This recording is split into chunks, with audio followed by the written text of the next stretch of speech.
Hello students, today we're going to dive into the fascinating world of rocks and learn all about how they form and change through geologic processes in the rock cycle. Rocks come in three main types: igneous, sedimentary, and metamorphic. Each type has its own unique characteristics and formation process.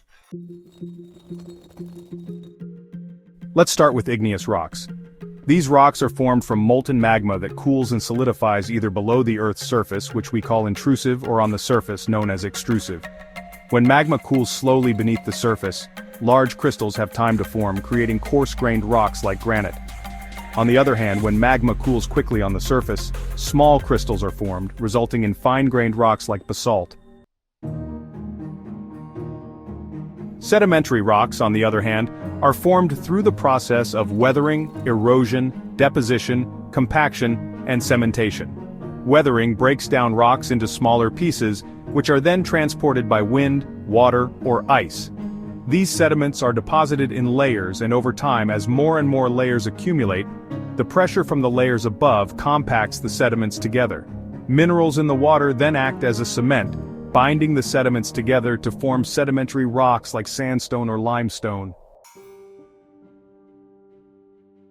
Lastly, we have metamorphic rocks, which are formed from existing rocks that are subjected to high temperatures and pressures deep within the Earth's crust. This causes the minerals in the rock to recrystallize and rearrange, creating new textures and structures. Metamorphic rocks can form from both igneous and sedimentary rocks through the process of metamorphism. Examples of metamorphic rocks include marble and slate. Now let's talk about how these rocks can change from one type to another through the rock cycle. The rock cycle is a continuous process where rocks are constantly being formed, broken down, and reformed. For example, igneous rocks can be weathered and eroded into sediments, which are then compacted and cemented to form sedimentary rocks. These sedimentary rocks can then be subjected to heat and pressure to form metamorphic rocks. And metamorphic rocks can be melted back into magma to form igneous rocks again. The rock cycle is driven by various geologic processes such as plate tectonics, erosion, and volcanic activity. Plate tectonics, for example, can cause rocks to be uplifted, folded, and faulted, leading to the formation of mountains and the exposure of rocks to the surface. Erosion, on the other hand, can wear down rocks and transport sediments to new locations.